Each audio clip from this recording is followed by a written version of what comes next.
Hey fantastic people, welcome back to Fantastic Gaming. So we're back here with F1 2020 My Team Career Mode episode 9 today for the Canadian Grand Prix.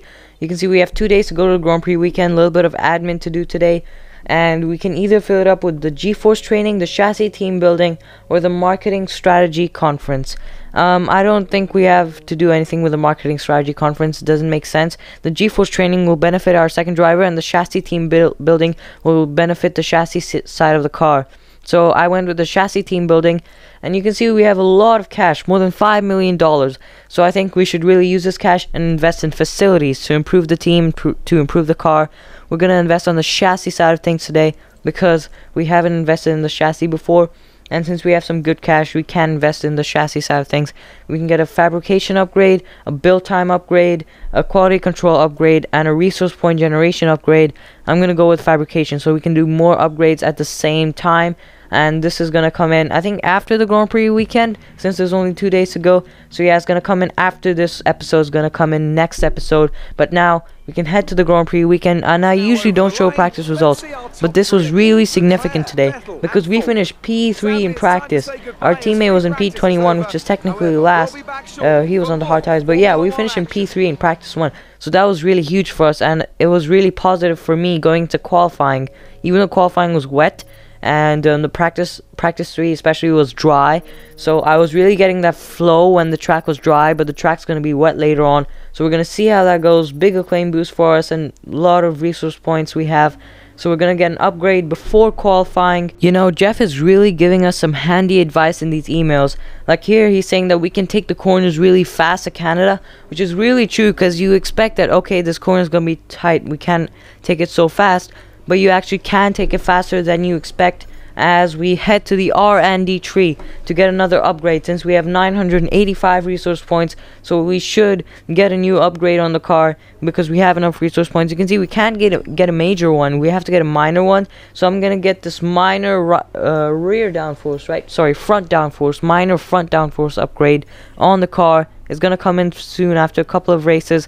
And now we head to qualifying, which is going to be in the rain.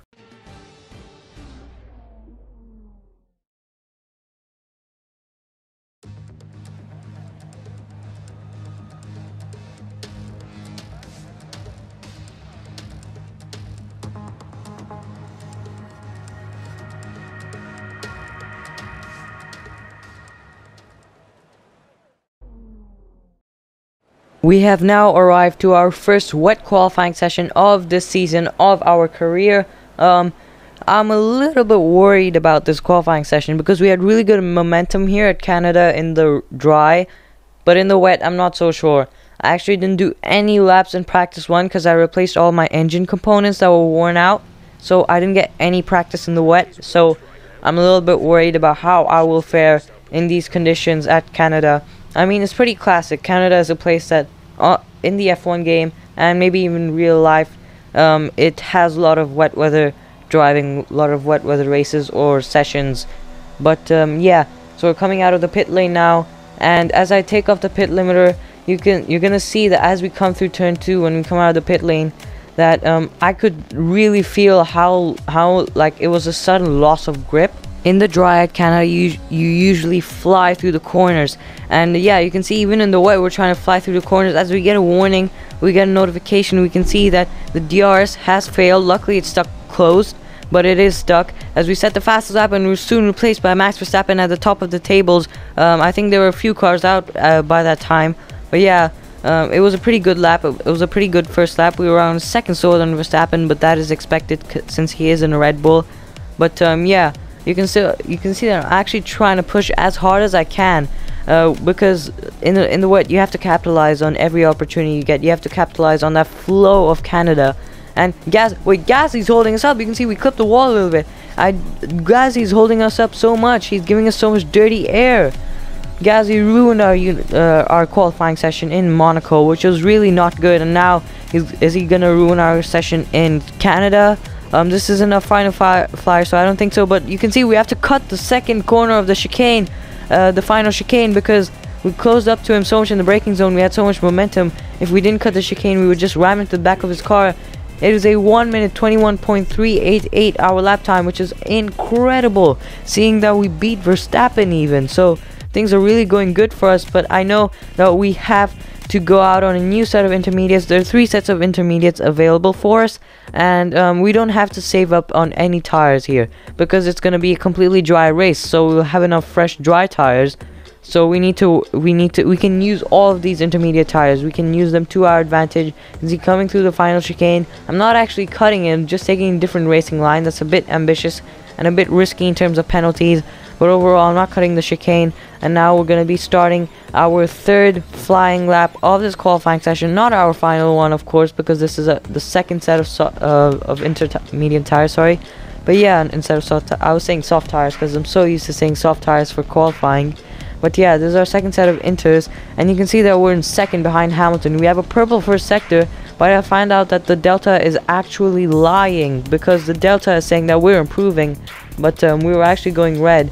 And as we come on to another lap, we went for a consecutive lap and we set a personal best, but it isn't enough to beat Hamilton, which is very much expected. Honestly, it is very expected that we didn't beat Hamilton on that lap time there, because he's in a Mercedes. And yeah, he just probably has a better grip in that car. As we forward through time, I want to leave it to the absolute end to go on a fresh set of inters.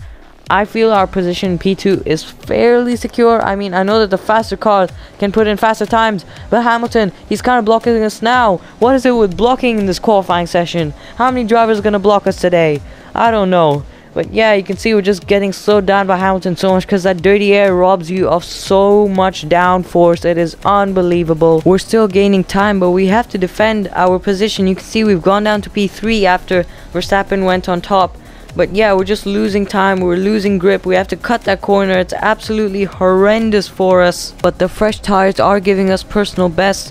But I don't think those personal bests will be enough, as qualifying is complete now.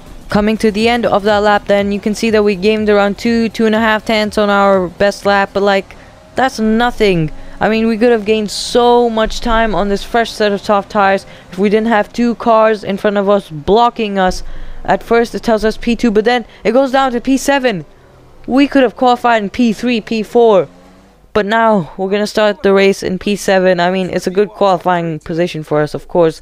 The top 6 are all Mercedes, Ferrari, and Red Bull. But yeah, a bunch of people just gained time suddenly at the end, which is really disappointing for me, seeing that I had a good opportunity to do well in this qualifying session. But this isn't in our control, really. The AI just stepped it up further, and we just got blocked. So let's just focus. Great work out there today. Let's have your thoughts. The weather hasn't been ideal in qualifying. What's your take on it? It's been a great qualifying session for you. Are you going to carry that momentum into the race? I think we should talk about how great the car feels on track, because it does feel really great at Canada. Do you have any comments about this team? When you're asked about a question, when you're supposed to talk about another team or driver, you should always say the more positive option, because it'll get you in their good books. It'll be more of a positive thing to say, so it's good to say a positive thing rather than a negative thing, because yeah, it's just better for you, so that they don't like play it dirty on track.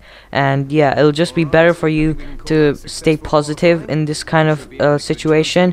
And you can see we got a big acclaim boost. We did better than our rival, and we have done pretty well in qualifying. Before the race, we have to go through a few messages.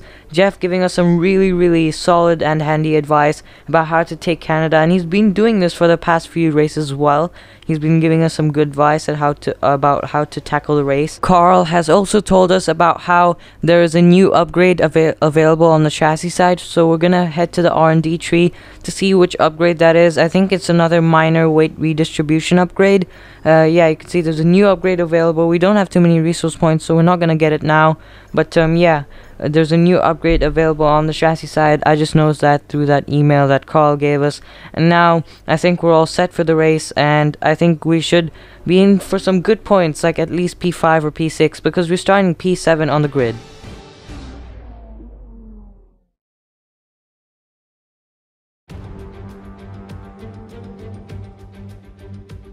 We're back once again beside the St. Lawrence River here in Montreal for the Canadian Grand Prix. The event first moved to a variant of this track back in 1978. It was won by none other than Gilles Villeneuve, the first Canadian to ever win his home race, and in whose honour the circuit would be renamed. With top speeds of around 210 miles per hour heading into the overtaking opportunity of turn 13, the 2.7 miles of the Circuit Gilles Villeneuve are some of the quickest on the Formula One calendar. There are 14 corners in total, with 60% of the lap taken at full throttle, and average lap speeds clock in at about 130 miles per hour. So it's nice and sunny today for the Canadian Grand Prix. You can see Jeff coming with that same radio message, that same standard radio message to get more points. And that is what I intend to do. I intend to get more points today. And I think we are in for some great points. We have a great chance because when we're starting this high up the grid, you know that on lap 1 we make huge overtakes. So I think we should have a good result today, and filling in extra fuel in the car, of course, because there's quite a lot of fuel usage in Canada. But I'm showing you a bit of the formation lap, the end of the formation lap. What's going on? We just ghosted through Hamilton, and we're still... Oh wow, that is so weird. That is so weird. Like Hamilton and my car is just like ghosted together. It's... yeah, I don't know why that's happening. That's quite strange. But yeah, I want to look at that in the replay cameras because that looks really funny. Look at that, the ghosting thing. Don't know what was going on there.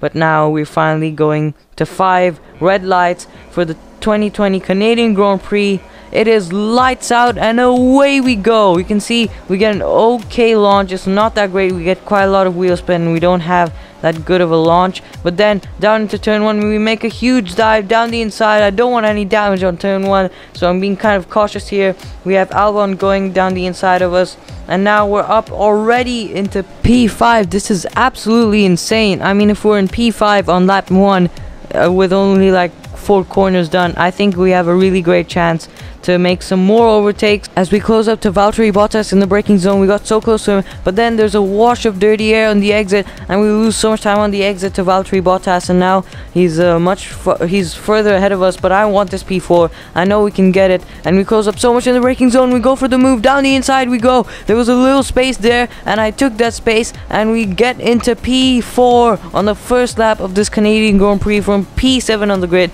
After qualifying, I knew we'd had a great result this race, but this is the best ever finish that we've ever had in our career. If we can keep P4, then we're on for the best ever finish we've had in the 9 races, in the 8 races that we've done. And we close up to so much to Charles Leclerc. We nearly overtook him. There just wasn't enough space, so I didn't absolutely go for that move. But if there was space like there was with Bottas, I would have gone for it. But you saw how much we closed up in that braking zone. That was so close right there. I might have even made contact with him if I wasn't careful enough. But moving on to lap number 3, DRS has been enabled. We are in the DRS of Charles Leclerc, and so is Valtteri Bottas is in the DRS of us. So as we cut to the end of that mini straight, you can see in this hairpin we close up to Leclerc as well. So I realized that Leclerc is getting held up by Max Verstappen, because Max Verstappen is starting on the medium tires. He qualified on the mediums, I guess.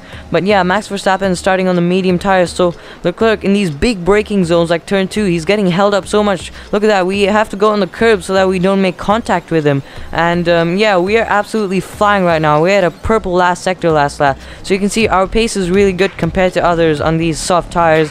But Charles Leclerc is struggling because Verstappen on the mediums is holding him up so much. You can see as we move on to later on lap number 4, Valtteri Bottas is right behind us, but we're also right behind Charles Leclerc. But I get a little bit scared there because suddenly Valtteri Bottas is right there. He is right there. He's going for the move. We're using these wide proximity arrows to block him off because I don't want him taking this position from me.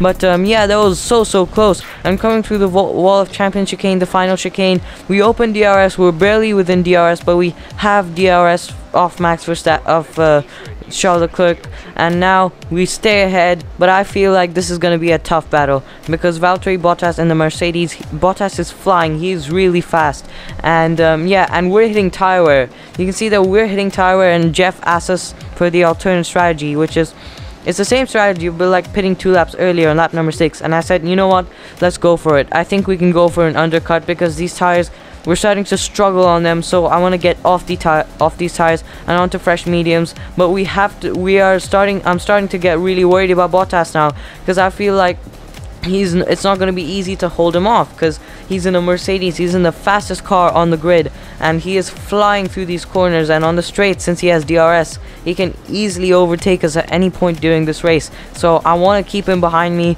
and hopefully when I go on the mediums, I can use that to go faster and faster, and hopefully do an undercut on him and stay ahead of him for the rest of this race, because I want to keep this P4. I mean, we're doing really well this race, and we had a really great start, so I want to keep this P4 and I want to stay ahead. But you can see as the pit window opens, when we were coming through the final chicane on lap number 5, we went so fast, and Bottas went so slow. You can see that when he was coming to the second turn in the chicane, he was still turning right. So I think we squeezed him so much to the right hand side. I think he got so late that he braked very late, and he had a really acute angle into the corner, so he really struggled with that corner, and he lost so much time, which really helps us out here as we come into the pit lane. We're the only car in the pits right now on lap number 6, so you can see we are pitting very early. We come into the pit box, quite a long pit lane at Canada, and it's a 1.8 second stop. It is a 1.8 second pit stop. Oh my goodness. We might have even broken the pit stop world record. The pit stop record is 1.82 something seconds by Red Bull in 2019, I think. Yeah, 1.8 second pit stop. That is absolutely insane. And you can see we come out in P16 just behind our teammate Jordan King. But yeah, that pit stop was incredible. I mean, our pit crew is really good this year. I'm really happy about that. But our main focus this lap is going through the traffic as we make a dive down the inside of our teammate Jordan King. We get DRS off him because we were right behind him in the detection zone. But yeah, we have to cut through this traffic now because we are met with some pretty big traffic as we close up so much to Pierre Gasly in the braking zone. But now we get so much dirty air off the back of his car. We lose some time on the exit of that corner. Gasly is holding me up so much. I'm having none of it. And coming through turn 2, we bang wheels a little bit. Yeah, I'm having none of it, and I just overtake him straight away. And now Antonio Giovinazzi is holding me up so much. Oh my goodness, I have to lift off in the middle, at the apex of that corner. That's how slow he was on those soft tires, on those worn softs. And yeah, I'm really getting held up by these slower cars, and that could ruin our strategy. I mean, I want this podium as well. I don't want to just keep P4. I want this podium, because Leclerc was getting held up so much by Verstappen. I think we can do an undercut by Bottas. Bottas is still in the pit lane right now, and I don't think he's come out yet. I think we've just done a major undercut on Valtteri Bottas. He's 3 seconds behind us. So we have really done something really good here. It was a great decision coming in on lap 6, because now the gap behind is so huge, and Giovinazzi may even hold him up. So this strategy has really worked in our favor, but can it work in our favor even more? Can it give us the podium from Leclerc? We're coming through turn 1. I think Leclerc's coming out of the pits. He's coming out of the pits right now, and he just flies past. He's right there. I just needed a couple of more tenths, and I would have been right in front of him. The traffic held us up too much. I mean, we would have easily gained 3 or 4 tenths, maybe even more, if we didn't have that traffic in our way when we came out of the pits. So Leclerc is right there in front of us, and when we move on to lap number 11 in this Grand Prix, the final few people who hadn't pit yet have come into the pits, the people who started on the medium tires, and out of the pits comes Verstappen, and Verstappen, he comes out behind Charles Leclerc on the hard tires. The car ahead of you has just fitted the hard tires. Car ahead now on the hard compound. That is the worst strategy I've ever heard of. With only 6 laps left in this Grand Prix, Red Bull have just ruined Verstappen's race basically by putting him on the hard tires. Sure, if they put him on the soft tires, then Verstappen could use those, that better grip to maybe overtake Leclerc and take that podium, but take that second place. But like right now, this is the worst time to put the hard tires. Like, come on, it makes absolutely no sense to put the hard tires. But enough talking about Verstappen, because we have problems of our own, because Valtteri Bottas, he's caught up to us again. I mean, there was a 2.5 second gap behind him when he came out of the pits, and now on lap number 12, he's only 7 tenths behind us. He has DRS on us. He's gaining on us. If you look in the top left corner, you can see the gap is just going down, and we come through this final chicane, speeding through. We exceed track limits a little bit. That's okay. That's not a big problem. But yeah, you can see that now I suddenly get worried, because now I realize I have to push harder because Valtteri Bottas is right on my tail. He can easily overtake me. And yeah, we've held out for this long. I mean, we haven't really had a threat, but since we were pushing so hard on these mediums, we're just losing time. You can see on the hairpin, he goes for a move around the outside, and we even bang wheels a little bit. We have to squeeze him out on the exit just to stay ahead of him, otherwise we wouldn't be ahead of him. So we're really struggling. Coming down this back straight, you can see he's flying through. He has overtaken us, but in the braking zone, we fly through this Wall of Champions chicane, and yeah, he's still right behind us. We haven't really gained much time by going through there. He's still right behind us, and he's going for a move down the inside of turn 1. He goes, we squeeze him, and we actually make a bit of contact. There's contact on my rear right wheel, I think. Well, I don't, hopefully he doesn't have damage. Hopefully I don't have a puncture. But yeah, the gap behind us just become much bigger, around 7.5 tenths. Let's look at the replay cameras. You can see we did make contact. I squeezed him on the apex, but he just held his foot. He just kept his foot on the throttle, and he held it through. No damage actually. So no damage to me, no damage to his car. His end plates are still there, but yeah, he's still close up to us now. He's definitely the faster. He's the faster driver. He's in the faster car, so he's definitely doing better than us. And you can see coming through this hairpin, it's a really slow hairpin. We're struggling so much on the exit of the corners. We're struggling so much on the exits because we just don't have enough raw grip. But Bottas, he has that grip. He has a downforce on his car, so he's able to stay ahead. You can see we're using so much overtake mode because I don't have DRS. He has DRS, which is an extra 15 kilometers per hour, which is really helpful for him. And we just have to use, we just have to be really ambitious on the brakes. We have to do whatever we can just to stay ahead of this Mercedes. And yeah, you can see through turn 1 we're braking so late. In turn 2 we actually go wide a little bit. You can see from the proximity arrows it actually turned red for a second because Bottas got really close to us, and it's lap 15 right now, so we have a couple of laps to go in this race. And you can see we were super late on the brakes into the chicane, and we just didn't have enough grip because we went a little bit too wide, and then we got on the curb and we just lost control. And Valtteri Bottas flies past us, probably using overtake mode. We have to rely on this huge dive bomb. We went down the inside, and now we're back ahead of Valtteri Bottas. But for how long? Because he got a better exit because we went so deep. He could have done a switchback on us. And I realized the Hamilton's right there, and we actually make a bit of contact with Bottas. We don't have much ERS to our disposal, so we can't use too much ERS. We can use these dive bombs though, as we make a big dive bomb into the final chicane, and we fly through it, and we stay ahead of Bottas. We have 3 laps to go, including this one, and yeah, we're doing well now. We're defending well, but I think my tires are gonna start falling off very soon because I am already losing grip on these tires.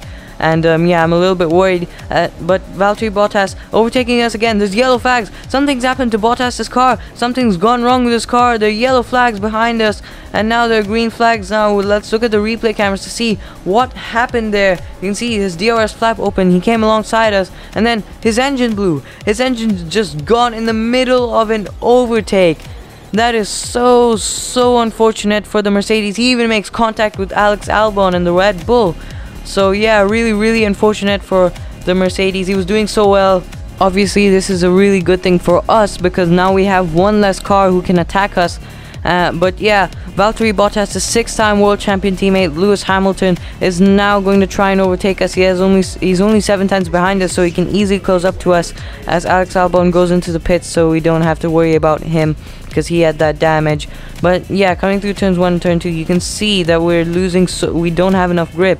And now on the penultimate lap of this race, on this back straight, the Mercedes is gaining and gaining and gaining, and he's gaining on us so much, but this straight is not long enough for him. I think he's gonna go for it on that long straight. He's definitely gonna go for it because on this back straight you saw how much he gained on us. He really gained on us. So he's using that Mercedes engine power that he has, and yeah, he's just using that to his disposal. We have enough ERS and we have enough fuel, there's no doubt about that, but still I don't think that's going to be enough to compensate for that grip he has and that DRS he has. We can even block him off, we can do whatever we want, but we have only 1 lap to go, so we're gonna have to give it everything now. We've been giving it everything this race, but whatever we have to totally give it, because if we don't, then we're gonna lose this position to Lewis Hamilton because he is in the faster car. As we move on now to the back straight again, on lap number 18, the final lap of this race. Rich Mix we're using Rich Mix, we're using overtake mode a little bit. Hamilton, he flies past, but in the braking zone we brake so late. We go wide on the second corner of the chicane, and now Hamilton is all over our rear end. Is he gonna go for a move down into the hairpin? Yes, he is. Round the outside, we defend this inside line, we brake early, but then I stopped braking in the middle of the corner, so I ran wide, I squeezed him out at the exit. It's the final lap. I have to give it everything now. I have to push as hard as I can on this back straight. We have no ERS left, we have only 7%, single digits. Rich Mix, he still flies past us, but into this braking zone in the final chicane, we overtake him to take P4 by 7/10 now, because we had so much more momentum. It is our best ever finish in our Formula 1 career at the Canadian Grand Prix. Obviously Jeff doesn't care, because that's just Jeff, and we do get driver of the day. Very proud of that. I think we did deserve driver of the day. I think that we can say that that was a really successful race. So, another excellent win from Ferrari. Anthony, tell me, what was it that helped them achieve this success? I'd say it was down once again to good, consistent driving, nailing the corners, working to the track conditions and perfecting the team's strategies. They got all of these things right today, and the results speak for themselves. Ferrari are at it again, an excellent performance at today's Grand Prix, and they're certainly a team that know what they're doing out there.